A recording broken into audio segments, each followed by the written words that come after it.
The other day, friend of Fresh Baked Erik Anderson sent me an image that he thought I might find interesting. Interesting? This is head exploding.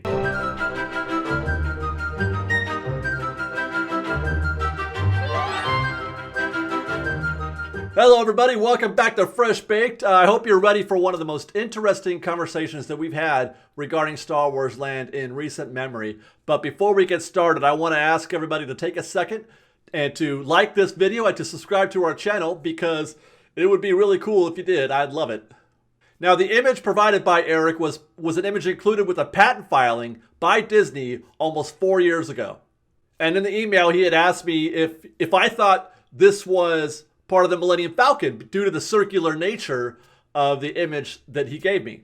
But when I saw the chain of ride vehicles around the perimeter of the image, I knew instantly that this was not Millennium Falcon. I knew instantly that this was Battle Escape. This was the Supercollider. And that this was everything that I had been saying that this structure appeared to be to me. Looking back at watching this structure being constructed, I had joked initially that it looked like a Supercollider. I do that sort of thing a lot because I actually have no idea what these things are. They're a pool or a fort or Mount Spielberg or a Supercollider. But the thing that struck me first and most as we watched this structure develop were the openings at opposite ends of the circle. This looked to me like a passenger delivery system. They enter here, then they go around in a circle and they exit here. And then they do the opposite when they come back. And then I guessed even a little bit later that they probably could project something onto the outer wall that they were building around the circle. In fact, this seemed so logical to me that I couldn't believe that it wasn't getting more support, either in comments or from other Star Wars Land observers. And then a little bit later, Erik sent me the entire patent filing that included 13 other images and a detailed description of what was being presented. I read that entire 27-page report, and I tried to digest all of the technical information, and I'm going to do my best to distill what I've learned in those pages to you. So let's take a look at some of those images and see if we can't learn anything from them. The first image is an overhead view giving us a view through a cutout. The patent filing is calling this technology an omnitable, which obviously is a play on the Omnimover technology. It goes into some detail explaining the benefits of the traditional Omnimover system: increased capacity, reliability, controlled experience, as well as its shortcomings. It's too predictable, unimaginative. Now, the omnitable system was developed to take advantage of those benefits while allowing for a more varied ride experience, one that gives some element of control, possibly to the user or possibly, just programmatically. And also, it looks like possibly one that may take guests either up or down along the omnitable system. I say up or down because images that we've seen most definitely suggest this, and possibly more. First, look at the conical nature of the image provided. It most definitely is drawn in a way that narrows as it descends. Also, to my eye, it looks like the vehicles are traveling in a downward motion as they rotate around the turntable, possibly even twisting inward a little. Also note that the turntable is split in two sections, one called station space, which is about a quarter of the total area, with the other 3/4 being called show space. Guests will go through the doorway to enter show space, and it is in this area, I believe, where there will be projections along the wall to the guest's left. The reason why I say this, I think, is because of the language used in the written part of the patent filing, where they describe Section 12 as an inward-facing surface that can be used to present and support show elements to vehicle passengers as vehicles move through show space. The word used is surface, rather than space or area. Surface. And to my mind, surface means something smooth that you could project something onto. Finally, notice also that the guests are boarding at the top of the structure in this image and then moving downward and exiting presumably at the bottom of the structure. And it makes me wonder if they're staying at the bottom throughout the rest of the ride, or are they moving up again through some other means. The next image is a close-up of the building section before going through the door we saw in the other image, taking you into show space. Image 3 is another overhead look at the omnitable. I was curious about Section 158, the shaded areas, but they're described only as show elements in the description, it's hard to say, but their random and uneven nature suggests to me that they're practical effects, like mountains maybe. Notice also that the vehicles at the top left of the circle are closer to the center than those at the right center of the circle. Now, I'm wondering if this is a result of the conical design again, or is this just to show the spiraling nature of what is happening inside? 374 and 375 indicate that the whole vehicles can rotate independently, much like a Haunted Mansion dune buggy, I figure. Now, image 7 is where things start to get a little weird for me.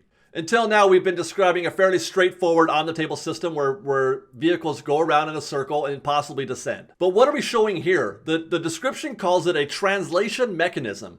And I was not able to find a layman's definition of what this is, other than perhaps to say that this is the mechanism that changes the position of a rigid body, i.e. a ride vehicle. Also, something that otherwise has a limited range of motion.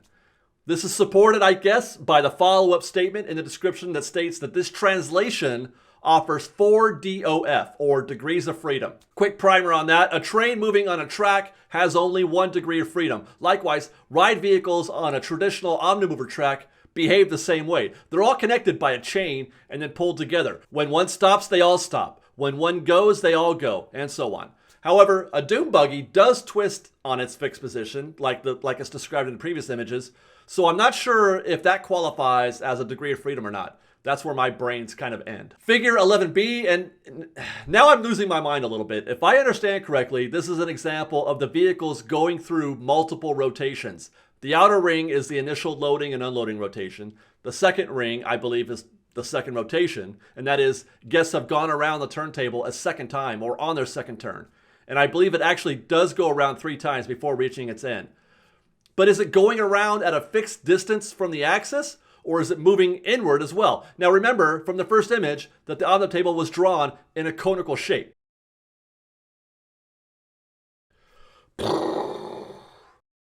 Okay, what? Is this image showing us that the ride vehicles can move up and down along that fixed center? And is it perhaps controlled by the guest? I asked this question because it was said early on in the write-up that there will be some degree of passenger control. For example, a passenger may be able to operate a joystick or other user input to change the position of the support arm, which I presume is the thing that connects it to the omnitable. I guess that's cool, but I'm not sure, is this even necessary? Are they adding a tweak, a change to the traditional system just for the sake of tweaking it, like to say, oh, look what we can do. I wonder if it will really add to the user experience, or is it something that will be necessary as part of the programmed, sensation or experience that they want us to have, much like the way they program the turns of a dune buggy so that you see what they want you to see. Conversely, does that rotating motion actually have something to do with a combination of an omnimover system and a trackless technology? Because initially, when we first started hearing about the Battle Escape, the trackless tech had come up. But this may be supported by further comments made in the write-up. Listen to this. Figures 5 through 7 illustrate multiple DOF connections. These mechanisms may be used in omnitable ride systems to place a passenger vehicle in a load-unload position and to also move the vehicle away from turntable to show position. Now, what does that mean? Does that mean it's going to be connected to the table and then disconnected when it goes into a show position? I feel like an arm reaching in, grabbing the vehicle and taking it away and putting it somewhere that maybe is operated trackless. Now, that's kind of a difficult question to answer because the patent filing also describes 3/4 of the omnitable system as being show space. So are they talking about show space within the omnitable or show space elsewhere? And that's all of the useful images that I found in the filing. We could probably dissect these things for days, but I do want to finish with this thought. The patent filing doesn't say if this is for a specific attraction, i.e. Battle Escape, or even for Star Wars Land.